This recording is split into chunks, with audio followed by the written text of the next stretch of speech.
Bonjour à tous, bonjour à tous. Ici Wilfried Mwanda et aujourd'hui, je viens avec vous pour partager un petit message de motivation pour les développeurs, pour les programmeurs, les personnes, n'est-ce pas, qui ont la passion de l'informatique et du code, les personnes qui créent, n'est-ce pas, des softwares, les personnes qui créent, n'est-ce pas, des applications. Donc, cette vidéo est pour vous, ce message est pour vous.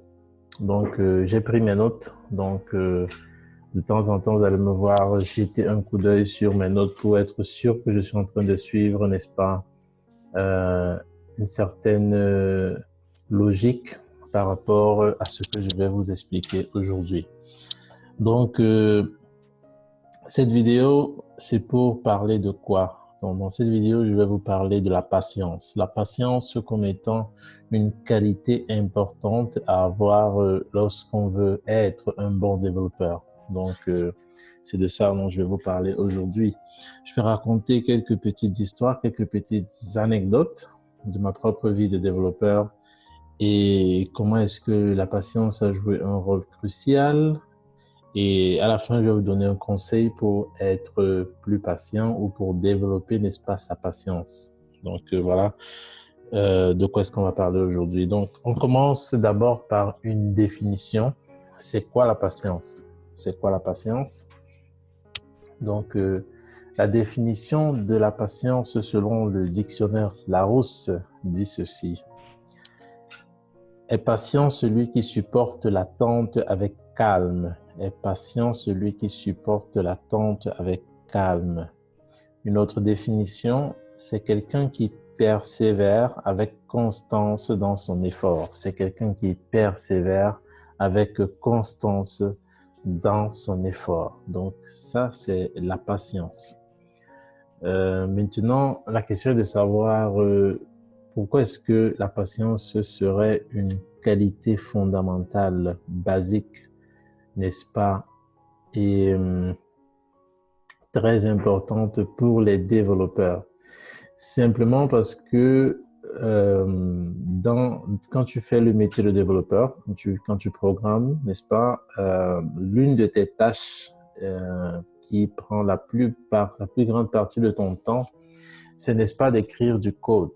Donc, supposons que tu as un projet, donc tu as un problème à résoudre, tu as déjà défini, n'est-ce pas, la méthode que tu vas utiliser, tu as écrit ton algorithme, et là maintenant, il va falloir implémenter cet algorithme dans le langage de programmation de ton choix. Et donc, tu te lances dans l'écriture de ton code, et lors de l'écriture de ton code, n'est-ce pas, tu vas passer par différentes phases. Donc, la première phase, tu écris ton code pour la première fois. Quand tu finis d'écrire ton code, tu le compiles avec, n'est-ce pas, ton idée, donc Integration Development Environment, et qui est le software qui te permet simplement de travailler. Donc, tu compiles ton code, ensuite tu le testes et tu essaies de voir si ça marche, si effectivement ton code résout le problème que tu voulais résoudre. Donc, tu fais ça. Et généralement, ce qui se passe, c'est que la première fois qu'on écrit son code, il y a des erreurs. Donc déjà, à la compilation, tu vas te rendre compte qu'il y a des petites erreurs qu'il va falloir corriger. Donc, bien sûr, si tu as beaucoup d'expérience ou tu écris quelque chose de pas très complexe, tu peux écrire un code sans erreur, bien entendu, et ça compile la première fois. Sinon, tu vas devoir corriger des petites erreurs, peut-être des erreurs de syntaxe, tu as oublié des petits trucs, peut-être, voilà, tu corriges des erreurs. Ensuite, quand tu as passé la première phase, ton code compile bien, là maintenant, il va falloir le tester. Et donc, tu crées un exécutable de ton application. Ça dépend de la spécialisation que tu as et du genre de software que tu crées. Bref, tu crées l'application, donc tu déploies l'application que tu as créée et tu commences à la tester pour voir si elle résout le problème, n'est-ce pas, qui t'était posé au départ, le problème que tu devais résoudre. Quand tu fais cela, tu vas te rendre compte en testant l'application, il y a peut-être des erreurs. L'application peut-être a des problèmes, peut-être l'application a ce qu'on appelle crash, c'est-à-dire l'application se bloque brusquement. Et parce qu'une erreur a fait que l'application s'arrête et termine d'une manière qui n'est pas appropriée. Donc, quand tu te rends compte que tu as ce genre d'erreur, qu'est-ce que tu fais? Tu vas devoir faire du debug. Donc, tu fais des enquêtes pour trouver, n'est-ce pas, où est-ce qu'il y a des erreurs dans ton code? Pourquoi est-ce que ton code, n'est-ce pas, se bloque? Pourquoi est-ce que ton code ne résout pas le problème que tu veux résoudre? Ensuite, tu vas continuer les tests et tu vas aller de l'avant et tu vas essayer de résoudre tous les cas de figure que ton application doit résoudre, tous les cas de figure du problème, n'est-ce pas, qui a été posé. Et peut-être pour certains cas de figure que tu vas tester, tu vas te rendre compte que ton application ne réagit pas de la bonne manière, ton software ne fait pas ce qu'il doit faire.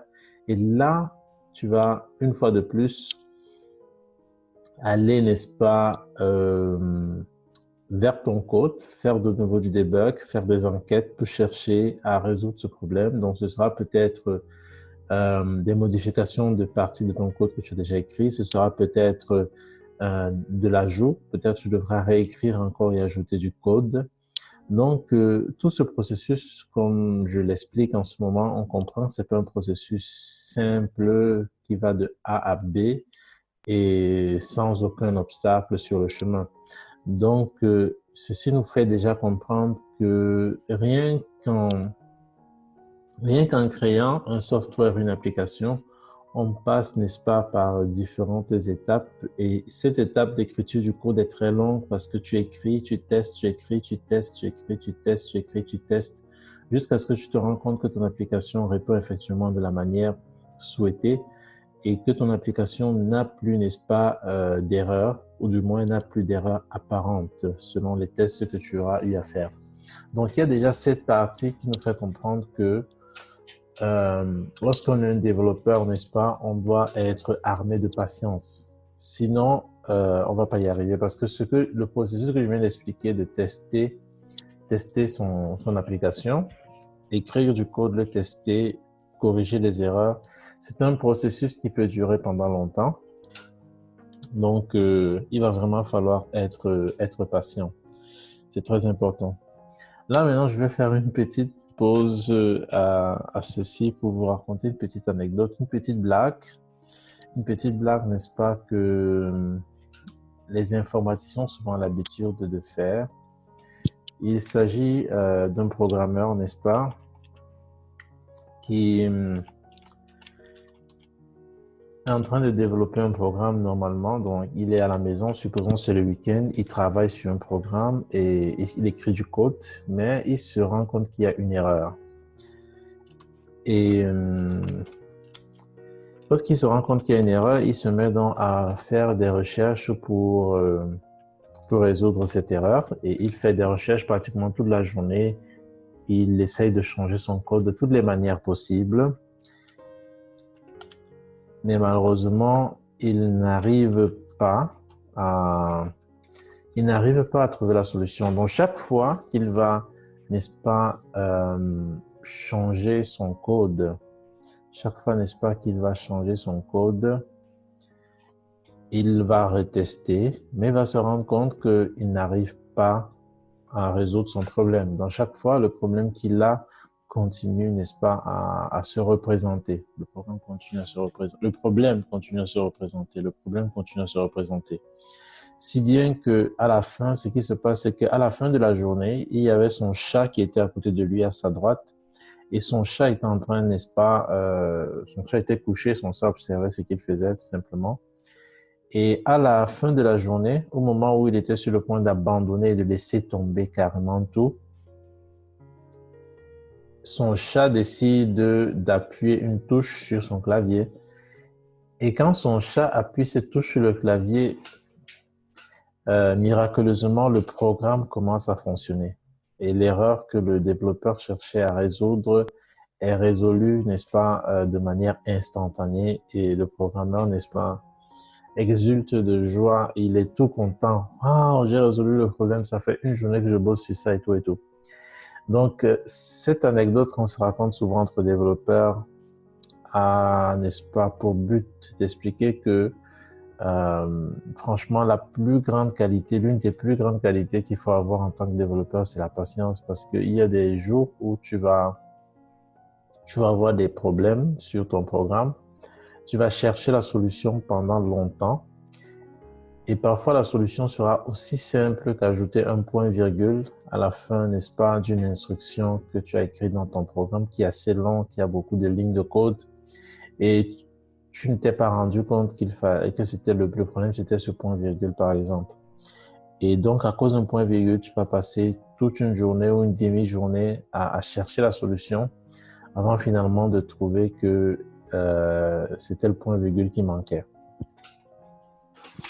Donc, ça, c'est donc l'anecdote du chat, la petite blague du chat. Je ne sais pas si ça fait rire tout le monde, mais les programmateurs, généralement, ils connaissent cette anecdote et étant passés par là, n'est-ce pas, ils comprennent exactement de quoi il s'agit quand tu passes toute une journée à chercher à résoudre un problème et tu te rends compte à la fin de la journée qu'il s'agissait seulement d'ajouter un seul petit truc pour que le problème se résolve. Donc voilà, c'était l'anecdote du chat. Donc là, on va passer à la suite. Alors, donc on a compris, n'est-ce pas, avec ce que j'expliquais, que la patience est importante parce que le développeur arrive parfois à des moments où il a des problèmes complexes, il a des problèmes qui le bloquent en fait, des problèmes qui bloquent, n'est-ce pas, son code. Donc, il se rend compte qu'il y a une erreur, il y a un bug en anglais, un bug en français, sur son programme et il fait la recherche, n'est-ce pas, pour trouver quelle est l'erreur, où est l'erreur et c'est vraiment un problème difficile à résoudre. Donc, il prend du temps pour résoudre ce problème. Il va sur Internet, il fait des recherches, il change son code, il ajoute ici, il enlève là-bas. Mais ça prend du temps avant qu'il trouve, n'est-ce pas, la solution à son problème. Donc, voilà un peu. Je vais raconter une petite histoire qui m'est d'ailleurs arrivée dernièrement au boulot. Donc, au boulot, j'étais en train de travailler. Je devais créer une nouvelle partie du software sur lequel je suis en train de bosser. Et donc, c'était une partie expérimentale, c'est-à-dire, je devais créer, n'est-ce pas, quelque chose qui n'est pas standard, qui n'est pas parmi les standards du système opératif que j'utilisais. Et donc, c'est ce qu'on appelle, n'est-ce pas, quand tu travailles, n'est-ce pas, sur quelque chose qui doit être assez custom, donc assez personnalisé, voilà, assez personnalisé par rapport à l'application que tu dois faire. Donc, quand tu fais une application qui est personnalisée, parfois tu dois modifier certaines choses qui sont standards dans le système opératif sur lequel tu crées, n'est-ce pas, ton software. Donc, il fallait que je crée quelque chose de très personnalisé. Et j'ai passé toute une matinée, n'est-ce pas, à analyser la manière avec laquelle j'aurais créé, n'est-ce pas, cet objet qu'il me fallait créer dans mon software. J'ai fait beaucoup de recherches sur Internet pour savoir s'il y avait d'autres développeurs qui avaient déjà eu ce genre de personnalisation à faire. Et en passant, je profite pour dire qu'une grande partie du travail du développeur, c'est toujours se renseigner pour savoir si le problème qu'il est en train de résoudre n'a pas déjà été résolu par notre développeur. Parce que si tu as déjà une solution, un début de solution sur Internet, pourquoi réinventer la roue et perdre du temps alors que tu peux, n'est-ce pas, utiliser le travail de notre développeur qu'il a, n'est-ce pas, gentiment et généreusement partagé sur Internet pour pouvoir construire au-dessus de cela. Donc, j'ai donc cherché, ça c'est juste une petite anecdote que je referme. J'ai donc cherché pendant toute une matinée d'autres développeurs qui ont eu le même problème et pour savoir quelles sont les différentes solutions pour personnaliser l'objet que je voulais personnaliser. Et après toute la matinée, j'ai trouvé juste des choses qui étaient des à peu près, c'est-à-dire c'était pas exactement ce que je cherchais et pratiquement, j'allais me contenter des à peu près, mais faire beaucoup de modifications pour pouvoir arriver au résultat que je souhaitais. Donc, c'était toute une matinée comme ça de recherche. Et en début d'après-midi, parce que dans la matinée, en allant manger le repas de midi, je me disais, bon, je vais laisser tomber les recherches, je vais me mettre à prendre une des solutions que j'ai trouvées qui est un peu loin de ce que je voulais faire et puis je vais essayer de modifier pour arriver à ce que je voulais faire. Et à un moment donné, je me suis dit, bon, voilà, on ne sait jamais, il faut que tu persévères et tu continues à travailler sur ça. Peut-être tu vas trouver ce que tu cherches. Donc, du coup, en après-midi, j'arrive avec encore de la motivation. Je dis, bon, je vais encore chercher, je vais chercher différemment. Je vais utiliser d'autres termes et je vais voir si je réussis à trouver un truc. Donc, c'est dans l'après-midi, en me mettant à faire des recherches dans l'après-midi de manière différente, que à la fin, je trouve effectivement qu'il y avait des développeurs qui avaient, n'est-ce pas, eu ce genre de problème et qui avaient donc apporté un début de solution à la personnalisation de cet objet, ce qui m'a permis donc d'accélérer dans le développement, n'est-ce pas, de cet objet-là en utilisant et en m'inspirant des solutions que ces développeurs avaient trouvées.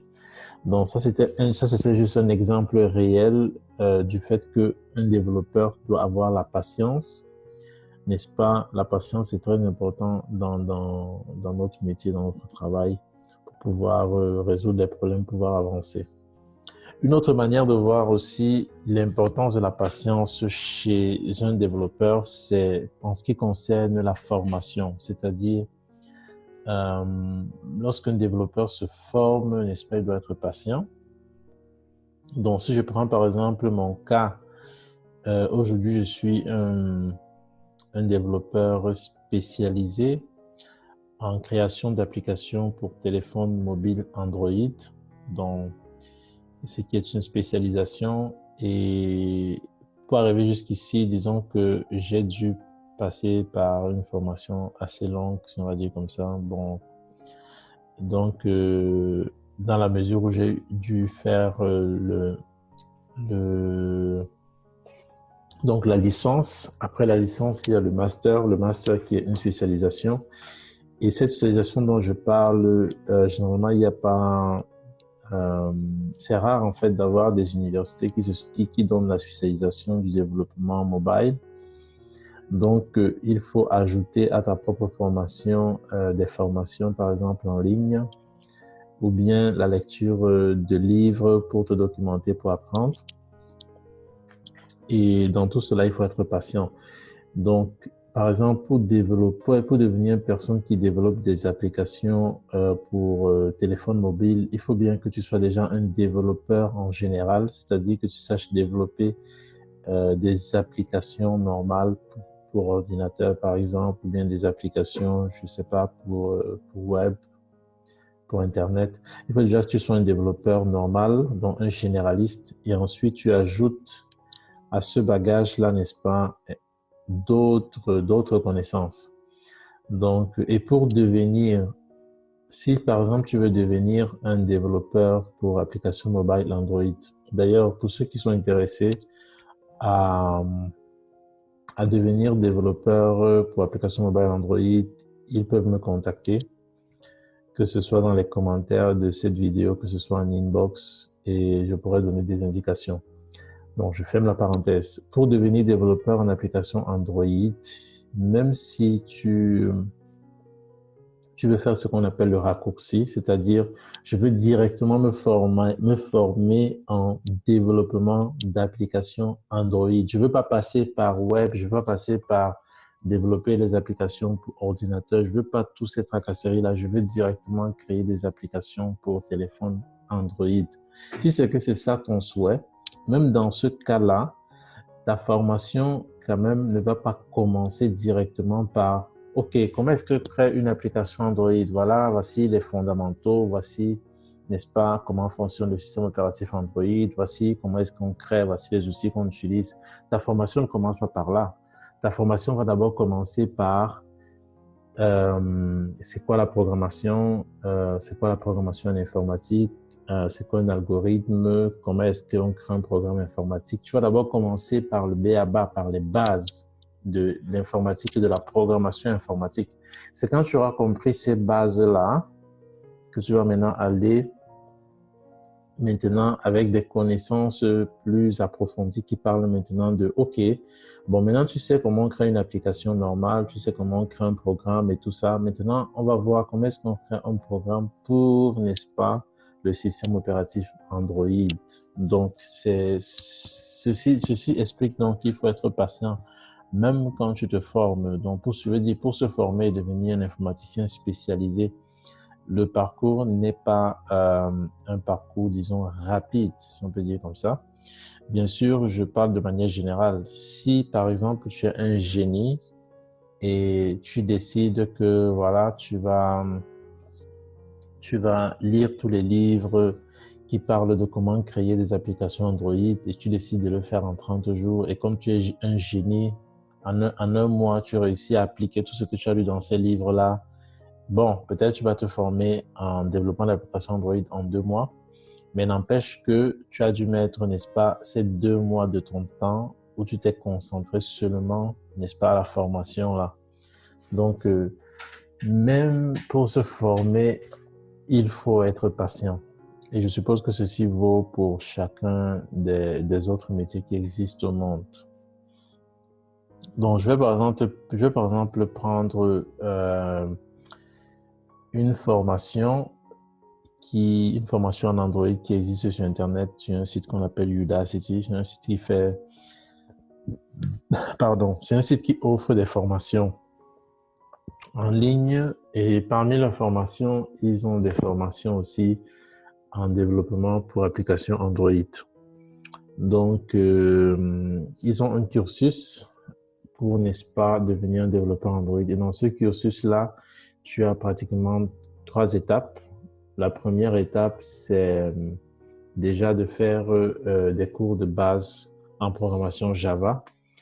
Ensuite, tu vas passer à faire des cours de base pour développer des simples applications Android. Ensuite, tu vas faire un cours intermédiaire où tu vas apprendre à développer des applications Android un peu plus complexes. Et ensuite, tu vas faire, je pense, une dernière formation pour développer des applications Android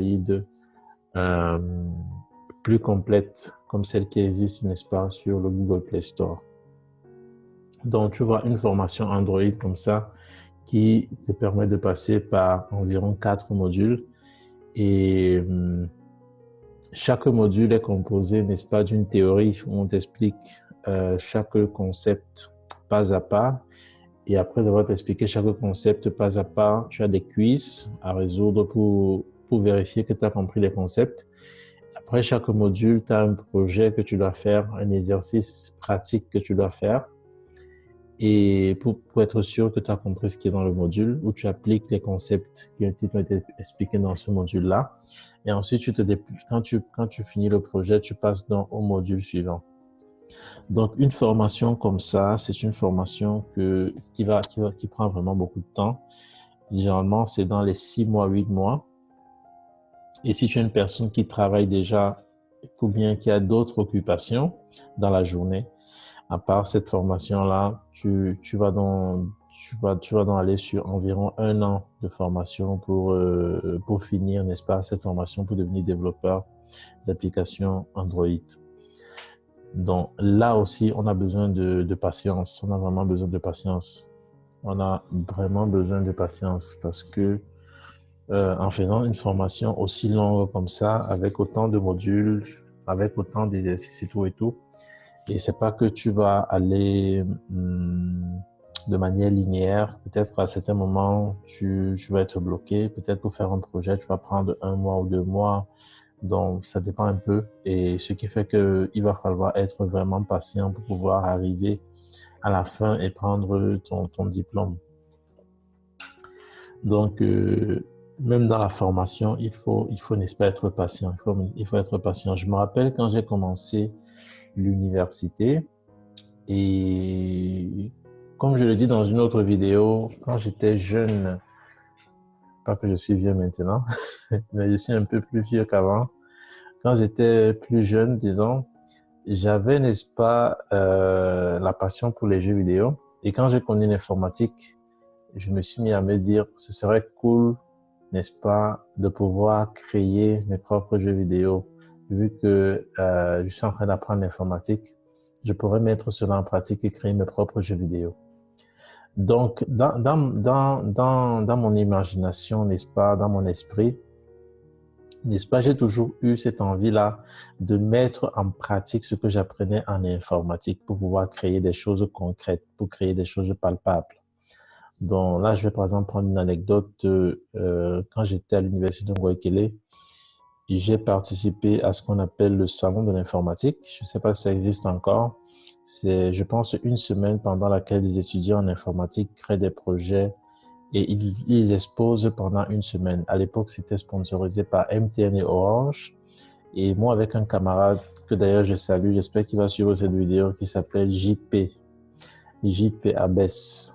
Donc, j'étais avec mon camarade JP Abès, on fréquentait informatique ensemble et on avait beaucoup de passion. On a décidé n'est-ce pas, participer au salon de l'informatique. Et pour participer au salon de l'informatique, on a créé, n'est-ce pas, une application qu'on appelait WAP Player avec une autre camarade qui s'appelle, n'est-ce pas, Alice, que je salue aussi. Coucou Alice, j'espère que tu vas suivre cette vidéo. Donc, petite dédicace. Donc, avec Alice, on a créé un logiciel qui s'appelait WAP Player, WAP Player. Et WAP, n'est-ce pas, c'était l'abréviation de Wilfried et A, c'était pour Abès. Et non, A, c'était pour Alice et P, c'était, je pense, pour P, non, pour Pierre. Donc, WAP. Donc, WAP Player, c'était quoi? WAP Player, c'était simplement un software pour jouer de la musique et pour faire, pour jouer aussi pour visionner des films depuis ton ordinateur. Et notre objectif à l'époque, c'était de créer un logiciel qui devait déclasser Windows Media Player, qui est, n'est-ce pas, le software de musique et de vidéo de base du système opératif Windows. Donc, voilà. C'est vrai qu'à l'époque, on avait des grands rêves, hein. Aujourd'hui, on a encore de plus grands rêves. Bon, petite parenthèse juste. Donc, on a créé ce logiciel-là appelé WAP Player. WAP Player. Et je vais un peu expliquer le pourquoi, n'est-ce pas, on a voulu créer ce logiciel appelé WAP Player.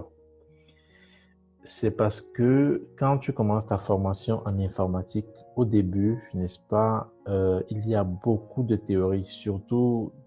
Je parle surtout des formations universitaires. Au début, il y a beaucoup de théories. Je me rappelle je pense que la première année, tu fais pratiquement la première année et tu touches pas d'ordinateur, si je me trompe pas. Tout est fait sur papier. Donc, il y a beaucoup de cours sur l'historique de l'informatique, sur les algorithmes. Bref, il y a beaucoup de théories, beaucoup de choses à apprendre sans jamais pratiquer. Et ce qui fait que ça met à dure épreuve la patience des étudiants parce que quand tu arrives et tu as déjà des rêves, des gros rêves, genre je veux créer des jeux vidéo, voilà, je veux créer un software qui va déclasser les softwares de Windows, bon, on passe. Quand tu as beaucoup de rêves comme ça, ou bien tu es simplement une personne qui aime bien pratiquer, qui aime bien les choses pratiques, les choses palpables, et que tu te tapes un an d'informatique où tu as seulement des cours théoriques. Donc, informatique 101, informatique 102, et ainsi de suite. À la fin, ça met, n'est-ce pas, ta patience à dure épreuve. Ça met ta patience à dure épreuve. Même ici en Italie, quand je faisais ma formation, licence et master, je pense que j'ai fait les deux ou les trois premières années, je pense. Les 2 ou les 3 premières années avec 90% des cours étaient théoriques. 90% des cours étaient théoriques. Il y a beaucoup d'informatique, beaucoup de mathématiques aussi. Et il y avait très peu de cours avec des projets. Pratiquement, le plus grand projet que j'ai eu à faire dans mon cursus de licence, c'était mon projet de thèse. Donc, pour la fin, n'est-ce pas? Pour la fin, n'est-ce pas, de la licence, de ma formation en licence. Donc,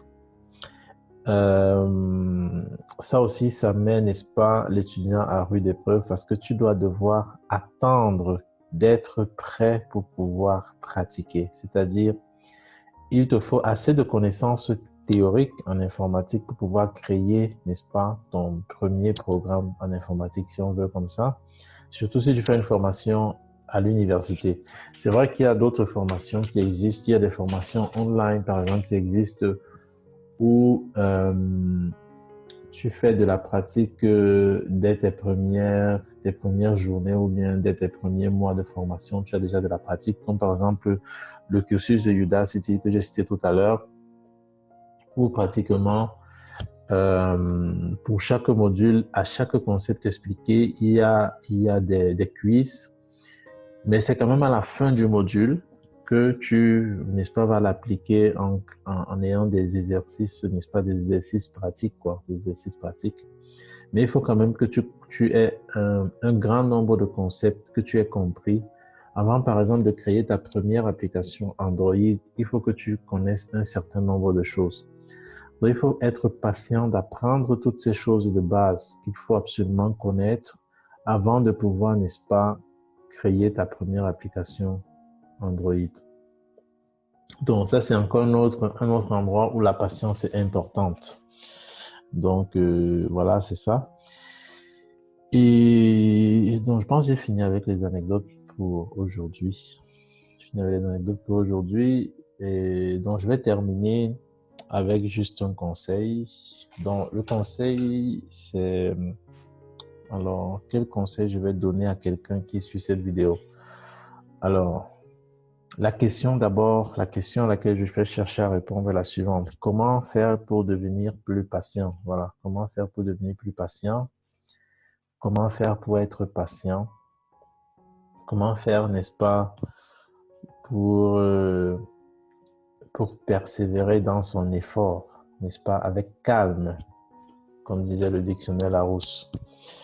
Alors, ma réponse à cette question, c'est tout simplement d'avoir une vision, d'avoir, n'est-ce pas, une vision à long terme ou d'avoir, n'est-ce pas, un objectif à long terme très fort ou d'avoir, n'est-ce pas, un rêve assez grand. Parce que c'est quelque chose qui va te permettre de garder les yeux, si on peut dire, sur l'objectif, comme on dit souvent, de garder les yeux sur l'objectif. Donc, moi, par exemple, je me rappelle que en commençant mon premier jour à l'université, je me répétais dans ma tête que voilà, je sais qu'il me faut 3 ans pour atteindre la licence, mais j'ai tellement envie de prendre ma licence en informatique que je vais attendre les 3 ans, que je vais effectivement attendre les 3 ans pour prendre ma licence parce que parce que j'ai vraiment envie d'avoir cette licence, parce que je sais que cette licence en informatique, c'est un truc que je veux vraiment prendre, c'est un truc qui va me servir. C'est pour moi, n'est-ce pas, un rêve de prendre ma licence en informatique.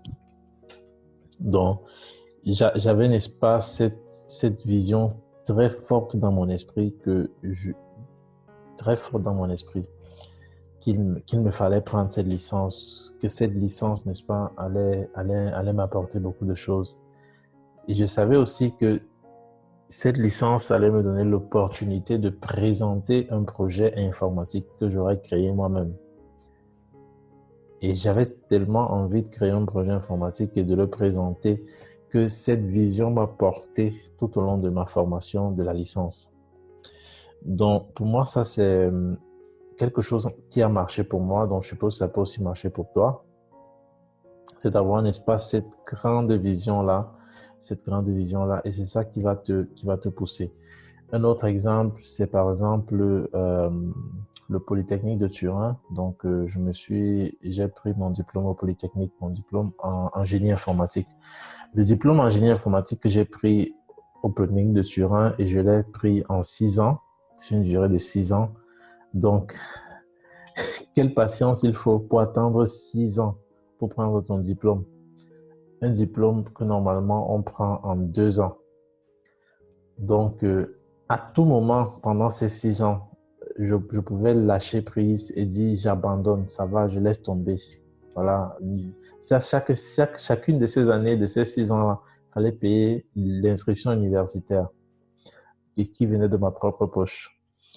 Donc, il y avait tellement, il y avait tellement de, comment dire, il y avait tellement de motifs pour pouvoir abandonner et dire que je laisse tomber. Donc, petit 1, Je travaille déjà. Alors, ça me prend du temps. Du coup, voilà, je peux abandonner l'université et voilà, j'abandonne l'université parce que je travaille déjà. Donc, j'abandonne l'université. Parce que quand tu travailles, c'est dur aussi d'étudier en même temps, donc je peux abandonner. Autre motif qu'il pouvait avoir, c'était le Polytechnique est difficile. Le Polytechnique est difficile. Le Polytechnique est difficile. Et c'est vraiment difficile. Donc voilà, je suis en train de mettre beaucoup de temps. Voilà, c'est mieux que j'abandonne. Voilà, c'est trop dur. C'est trop dur. Donc je pouvais trouver cette excuse-là. Voilà, le Polytechnique est trop dur. Et puis j'abandonne. Bon, il y a aussi les motifs du genre, le Polytechnique, ça coûte de l'argent. Le Polytechnique me coûte très cher parce que chaque année, il faut que je retire telle somme d'argent de mon salaire pour payer l'université. Le Polytechnique, ça me coûte cher, ça me coûte vraiment cher. Et donc, voilà encore une autre raison pour laquelle j'aurais pu simplement abandonner le Polytechnique. Donc, il y avait tellement de motifs, mais ce qui m'a poussé, n'est-ce pas, à continuer à avancer avec persévérance, à continuer, n'est-ce pas, dans mon élan, dans mon effort, c'est parce que pour moi, prendre mon diplôme en génie informatique d'une université polytechnique, d'un polytechnique, de cette école, qui pour moi est une école assez symbolique, assez prestigieuse, c'était très important, c'était un rêve pour moi, c'était fondamental. Et donc, j'étais prêt à attendre le nombre de temps qu'il fallait attendre, en fait. J'étais prêt à attendre le nombre de temps qu'il fallait attendre pour pouvoir prendre mon diplôme. Donc, si je peux te donner un conseil, c'est d'avoir une grande vision ou d'avoir un grand rêve qui te permet d'avancer avec patience. Quels que soient les obstacles qui sont devant toi, tu es patient, tu avances, tu persévères. Donc voilà, c'est le message que je voulais donner aujourd'hui à quelqu'un. Merci d'avoir suivi cette vidéo jusqu'à la fin et j'espère que cette vidéo va aider quelqu'un, va bénir quelqu'un, va propulser quelqu'un, va motiver quelqu'un à aller de l'avant. Donc dans l'avenir, je vais essayer de faire aussi quelques autres vidéos comme celle-ci. Commentez si la vidéo vous plaît, commentez si ce style de vidéo vous plaît où je donne simplement des conseils sur comment être un meilleur développeur ou pour savoir ce qu'il faut pour être un bon développeur. Donc voilà, tu commentes, tu partages la vidéo si ça te plaît, tu commentes et tu me dis si ce genre de vidéo te plaît, si tu aimerais que je fasse d'autres vidéos avec ce même format, avec ce même style, où je raconte et je donne des conseils simplement. Et aussi, si tu as des questions sur l'informatique, sur l'ingénierie informatique, sur la programmation informatique, sur le développement, n'est-ce pas, des softwares, tu n'hésites pas à me poser ces questions, que ce soit en inbox, que ce soit dans les commentaires de cette vidéo. Et je vais me faire, n'est-ce pas, un plaisir de te répondre dès que j'aurai du temps libre. Voilà, c'était ça aujourd'hui. On parlait, n'est-ce pas, de la patience comme qualité pour être un meilleur développeur. Voilà. À bientôt, à bientôt, à bientôt. C'était Wilfried Boinda, coach en informatique. On est ensemble.